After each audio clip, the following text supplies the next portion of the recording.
Next interview is with David Lessa, and David is a bookseller from Connecticut. And David, tell us a little bit about your background, family, schools, where you grew up, etc. Grew up in Washington. My father was a New Deal guy. He was a doctor who spent his career at the Department of Health, Education, and Welfare. Went to public schools in D.C., went to Amherst College, Yale Law School, was a lawyer in New Haven, full blast for about 20-plus years, starting out at New Haven Legal Assistance Association for 5 years, my 5 best years. And then private practice for 15 or so years. Got married right after college, 2 kids, 2 boys, 2 grands who live in Philadelphia and D.C. Okay. Naturally, the question would be, since you were a lawyer, what attracted you to the book business? I was always interested in American history, and I was an American Studies major at college. Kept reading in American history for recreation. The law work that I did that most interested me was work that had to do with several of the more significant constitutional amendments, the ones that were passed right after the Civil War, and I had some cases that involved those. And so I spent a lot of time reading about slavery and the response of the courts to slavery before the Civil War, and then the history of the 13th, 14th, and 15th Amendments to the Constitution after the Civil War. And that was what appealed to me, what came to appeal to me as I got to dislike the law practice by the mid-'80s. About the book business, that there were plenty of books and pamphlets about those issues that a lot of people, most people in the book business didn't seem to have an awareness of their significance. Right. And so I felt, being not entirely a risk-averse person, but certainly not willing to take large risks, I thought that if I started buying in those areas, that I would be able to, by explaining what these books and pamphlets were, I would be able to create value that was not there before, and so be able to catalog them. I enjoyed researching them. I enjoyed writing about them. Research and writing had always been what I liked most about the law. And I liked explaining them. I liked selling them. I liked buying. I liked researching and cataloging, and I liked selling. You're a typical bookseller. Yeah. I like the whole business. For those of you who have never seen one of David's lists, you should. He does fabulous notes and explains to you why you should be buying this book that he has at the price that he has it. And that's what bookselling should be about for everybody, not just for David. Dave, you're like about 20-odd years into the trade. About 20. About 15 20. full-time. Okay. What the attraction to the book business is obviously what you just mentioned, but what are some of your fond recollections of your early years in the trade? Who were some of the people who mentored you or who you looked to for advice, etc.? Well, you were one of the people. Well, you were my main sponsor That's for true. ABAA. That's true. And I liked going to your place, and I liked what you told me, advice. One of my most enjoyable memories of a book transaction is I went to Matthew Needle's place at his suggestion, and I bought 300 volumes of a serial set, fully bound, for $10 a volume. That sounds good. And I spent months disbinding, cataloging, researching, learning all about Western Americana and maps. Really, it's an education. it made me realize that one of the great things our government has done is to keep a record. Yeah. And the Record has some fantastic reports and messages and that kind of thing. You could really get the whole scope of American history from those. From the government documents. And it made for quite a thriving business for me in those early years in 1990, 91, 92, 93. Now on the internet, these things are common as dirt. Really? But then they weren't. And which segues into the next question of what is your presence on the internet? What percentage of your business do you do on the internet? How is your transition onto the internet, and how do you feel about the internet? Is it a blessing or is it a terrible thing? Well, I have about 8,500 books on the internet. I do as much on the internet as I'm able to. I'm on the Advanced Book Exchange and ABAA and ILAB, Bibliopolis or Biblio, whatever it's called. Yeah, these days. So I take full advantage of the opportunity to be on the internet. The only books that I do not put on the internet are books that are going into my next catalog. And I wait about a week after that catalog has come out before I put them back. those Give your books. customers first shot. Yeah. And also there's a vanity press angle to it. You know, you don't want to lose your prized book that will be permanently in type in your catalog to someone and then go the way of all ephemera. How many catalogs have you issued? I have number 111 coming out next week. That's a lot of catalogs. Yep, I try to get one out every 2 or 3 months. Okay. And it is a mixed blessing. I mean, Yeah.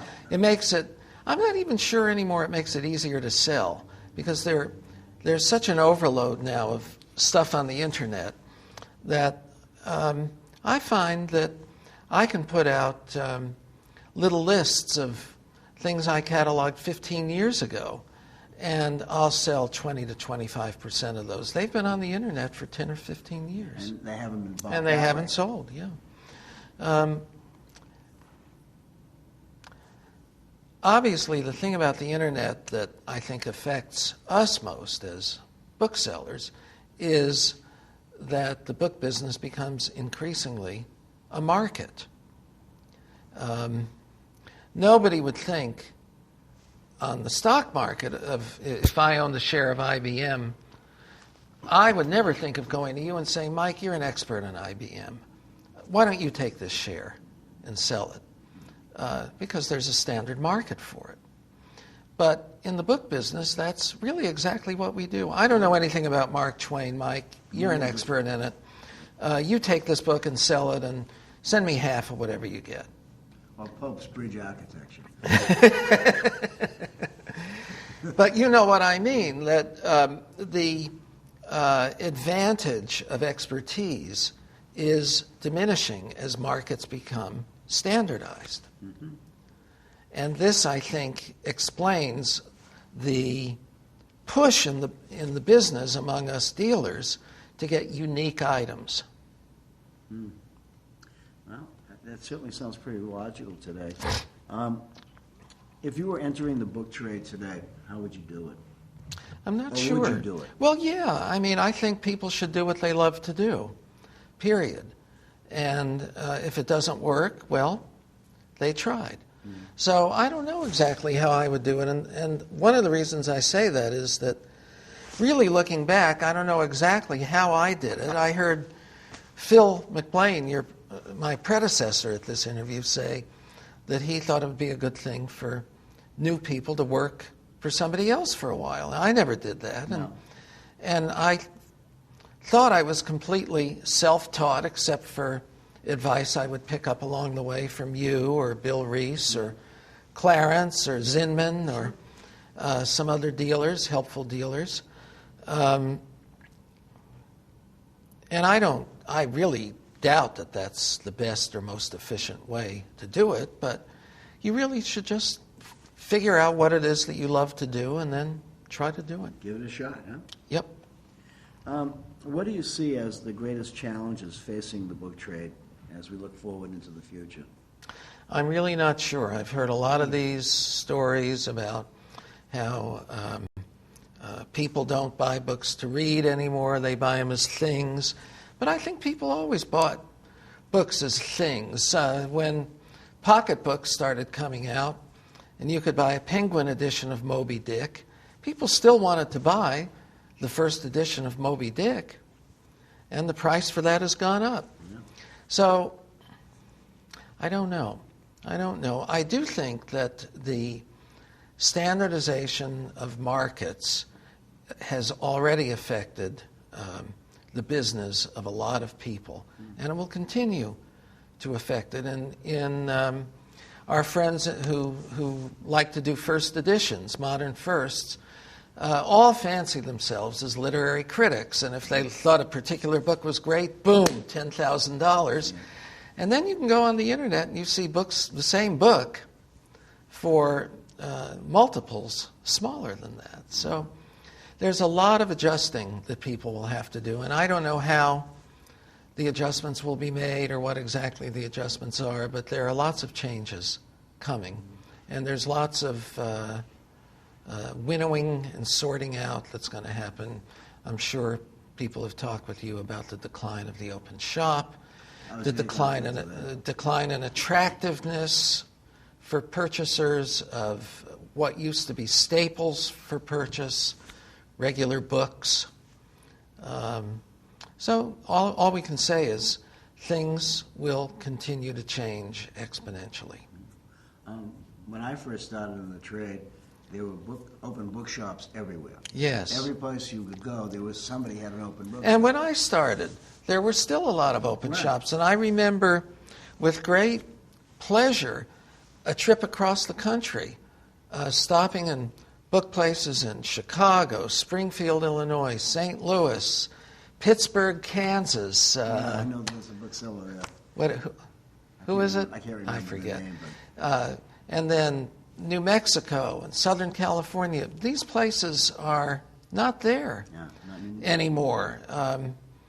And it's a little awkward always, I think, to call people for an appointment because it's a special thing and you have to sort of feel you have to buy something. You can't just go in and see you later, Charlie. There's a certain kind of bookseller etiquette that one has to observe from time to time. At least those of us who've been doing it a long time. What's your best remembrance of a book find, and what was your biggest disappointment? Well, I'd rather not say my best remembrance of a book find because I don't want somebody else, a dealer in the trade much longer than I, wouldn't want anybody else to feel bad. If I'm dealing with a civilian, of course, it's another story. I always try to be fair. But if somebody is a dealer and sets out a price, that's the price. I think my biggest disappointment is finding that occasional thing that looks wonderful and then it turns out to be defective. Or finding that book that you've never seen before and going home and finding there are 8 copies. Oh, there's always that. Sometimes it's 20. 20. Half the price of what you just paid. Yeah. You said, oh my God. I know. There are, historically speaking, there have been great booksellers in every era. Who do you think are the great booksellers of our day, and who are some of the younger people who may be the rising stars of the trade, in your opinion? Well, for me, I think it's easy in the Americana field. I think our colleague and friend Bill Reese stands head and shoulders over everybody. I remember going on a couple of vacations when I was just learning and bringing some of his catalogs to read. This was well before he got to 100, I guess. And Bill, he knows his history. He knows American culture. He writes very well. He not only knows all of those things, but he knows the history of the particular book in commerce over many years. It's quite impressive. It is. And he Right. keeps a lot of it in his head. I think I'm too old now to keep it in my head. Well, he's getting up in years now. Well, he's always going to be younger than me. And me too. I think he's 54. And I'd say Michael Zinman, who really taught me quite a bit, not so much in terms of particular